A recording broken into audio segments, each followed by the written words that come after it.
Magandang araw po sa inyong lahat. Welcome back po sa Life and Things channel. Sa video na ito, pag-uusapan natin ang pahayag ni Representative Leviste kung saan diretsahan niyang sinagot ang mga isyong ibinabato laban sa kanya. Marami ang nagtatanong, ano ba talaga ang totoo at sapat ba ang kanyang paliwanag?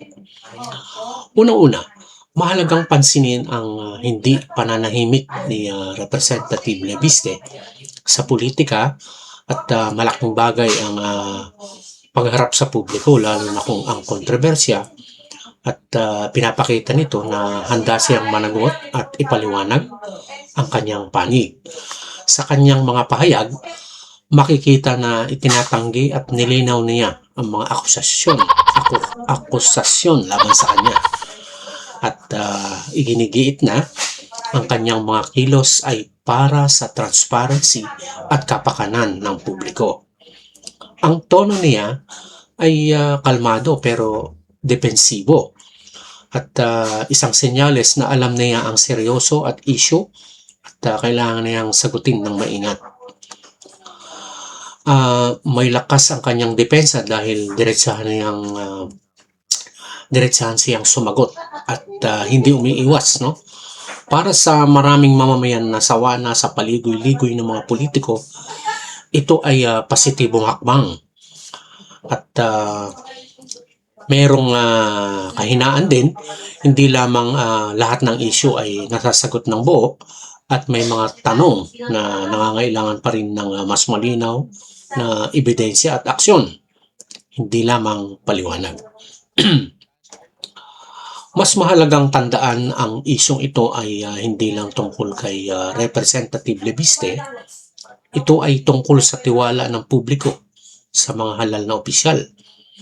Maganda ang magsalita at magpaliwanag pero sa huli ang hinahanap ng taong bayan ay konkretong resulta at pananagutan. Sa kabuuan, ang pagsasalita ni Representative Leviste ay isang malaking hakbang sa tamang direksyon, pero bilang mamamayan, trabaho nating mag-observe, mag-analisa at huwag agad maghusga hanggat hindi kumpleto ang impormasyon. At ang tanong, ikaw, ano ang masasabi mo? Sapat ba ang kanyang paliwanag? O may tanong ka pa na gusto mong masagot? At yan po, tunghayan po natin ang pahayag ni Representative Leviste hinggil sa mga bagay na ito. Happy New Year po sa inyong lahat, and glad to be on your show before the New Year because ang aking New Year's resolution ay to make less enemies, pero hindi pa yan effective ngayong gabi. Kaya sasagutin ko lahat ng inyong mga tanong. Opo, at syempre naunguna po dyan kasi kumalat po yung video, yung CCTV video, pati po yung larawan na may paper cut, na sugatan daw po. Ano po ba yung katotohanan po dito sa side po ninyo, Congressman? Kayo po ba ay pinilit na kunin yung mga dokumento bagamat hindi malinaw dun sa CCTV na nagkaroon ng komosyon, pilitan dahil wala naman CCTV sa loob, pero sa labas naman medyo maayos naman ang inyong usapan with Undersecretary Cabral? Thank you for acknowledging that the CCTV actually proves that okay naman kami ni Undersecretary Cabral dahil naglalakad kami at hawak ko yung papel at discuss nga po namin. And I vehemently deny any allegation that I illegally obtained documents from the DPWH because these were given to me with the approval of Secretary Vince Dizon, and it took him a number of days to even reply to my initial Facebook post.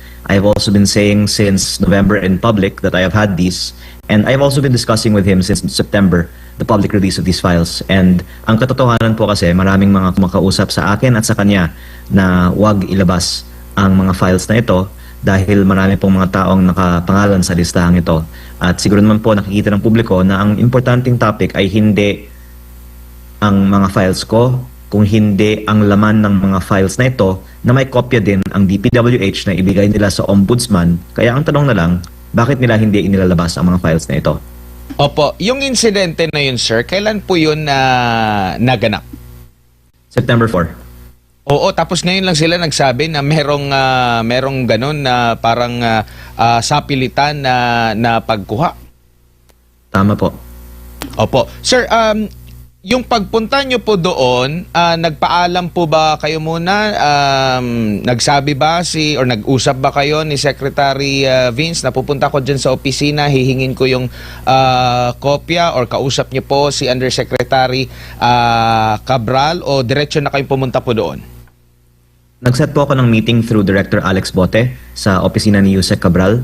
And actually, nung June 11, nandun din po ako to meet Yusek Cabral, and binigay niya sa akin yung kanyang high-level budget allocation formula, na ang tawag po niya ay kanyang baseline budget managed o BBM formula, kung paano na-compute niya yung 401 billion pesos allocable budget per congressional district.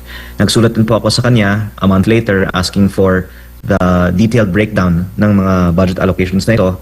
At nung na-appoint si Sec Vince September 1, naisip ko na baka kung noon hindi ito ibinibigay ni Secretary Bonoan, mas may chance ngayon. Kaya naisip ko na pupunta that day.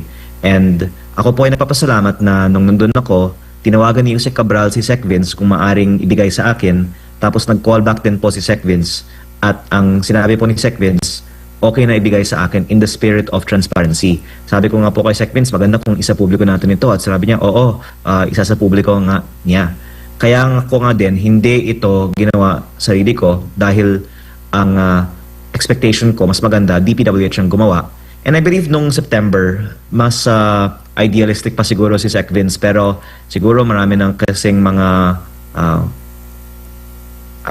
napagkasunduan siya in terms of what he can and cannot do to remain in his position, kasi siya naman po ay nandyan lang at the pleasure of his appointing authority. Kaya wag natin pong sisihin si Sec Vince personally, at mahirap po ang kanyang posisyon. Kaya minsan baka hindi siya pwedeng magsalita ng totoo. Opo, meron pong ilan na nagpahayag ng pagkabahala doon po sa sinasabing pinilit daw po ninyo na kunin yung files. Kung ganun po yung mga naging senaryo, meron ba kayong natanggap din na text mula kay Dizzo na parang pinapaalalahanan ka bakit ganun yung nangyari? Ganun din si Undersecretary Cabral. Kailan yung last communication po ninyo with Secretary Dizon na bago po yung interviews niya na sinisita nga kayo dahil di umano'y sa pilitan yung kinuha ang file? Actually, I think abroad si Sec Vince ngayon, and hindi siya masyadong accessible sa media, and we are trying to contact him, pero baka wala din siyang magandang sagot kasi nga only every few days siya nakakasagot sa mga katanungan ng media. Ang I think best is kung kaming dalawa humarap na lang sa media at palipaliwanag lang namin kung bakit hindi ng DPWH isinasa publiko ito. Pero ang sagot ko ay actually marami kumuusap sa akin at sa kanya, at pwede naming pangalanan lahat ng mga nasa listahan na nakiusap na huwag ilabas ang listahan. Kung hindi po niya aminin yan, lalo kong sasabihin na hindi siya nagsasalita ng totoo. Opo. Mula nung September po, nung pumunta po kayo doon and prior doon, meron kayong usapan na with Secretary Vince. Hanggang sa kasalukuyan, meron po ba kayong pag-uusap in between doon po? Bago po siya nag-abroad? Marami po. After September 4 kasi ang budget hearing sa Kongreso. Tapos meeting din kami sa LAS at sa telepono din. At ako po ay naniniwala talaga na gusto ni Sec Vince ng reforma sa DPWH. Pero tulad po ng yung pagbaba ng presyo, yun po yung isinusulong ko. Tapos isinulong din niya. Pero nung inayawan ng iba, binalik yung presyo. Diba? Kaya ang sitwasyon po ni Sec Vince ay napakahirap, pero kaya ko din po yan bibigyan bilang konteksto. Kaya din, minsan hindi siya pwedeng magsabi ng totoo. Opo. Muli nating linawin, Congressman, kasi baka ang intindi ng ating mga kababayan o ilan na pag nandoon yung pangalan mo sa listahan, masamang tao ka na. Once and for all po, pakipaliwanag po, once na nandun yung listahan, ano bang palatandaan na mayroong something mali doon or hindi mali na maging proponent ka, considering parang yan na yung nagiging kalakaran na magdala ng proyekto ang mga kongresista sa kanilang mga distrito, kasi hahanapan din sila ng nakasanayan din ng kanilang mga constituents na pag ikaw si congressman, dapat meron kang proyekto dito sa amin. Ang masama, I think, is the fact na itinatago. Kasi kung isinasa publiko ng isang mambabatas ang mga proyekto na pinasok niya sa kanyang distrito, yan ay patunay na hindi siya kumita sa proyekto. Pero the fact na ang daming ayaw na lumabas ang kanilang mga pangalan ay I think a reason to believe, corroborated by the fact na ang sinasabi ni former Undersecretary Bernardo ay almost 100% ng mga bid sa DPWH ay luto, na may mga commission nga in many cases para sa mga proponents ng mga insertions.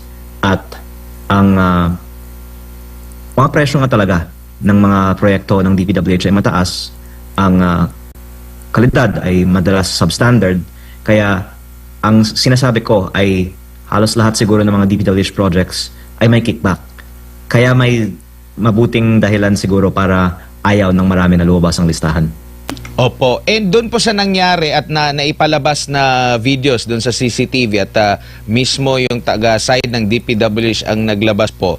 Ito ba yung nagpapatunay na legit na ang inyo pong hawak na dokumento galing talaga sa DPWH at hindi na kailangan pa na i-verifika? Yun ang funny thing about the DPWH saying na I illegally obtained the files, na kinocompare man nila na talagang galing sa kanila ang files na ito. And the fact na ayaw nilang lumabas, kung peke lang naman, dapat sabihin nila, sige, labas mo, peke lang naman di ba? At at the same time, sinasabi ng iba naman na bakit may mga pangalan ng mga taong patay. Hindi ko naman problema yun kasi hindi naman akong gumawa ng listahan. Kaya tama ka po, ito po ay patunay At na dyan po authentic ang nagtatapos listahan. ang ating talakayan. Kung nagustuhan nyo po ang ganitong klaseng analysis, huwag naman pong kalimutang mag-like at mag-subscribe. Marami pong salamat sa iyong panunood. Happy New Year! Bye!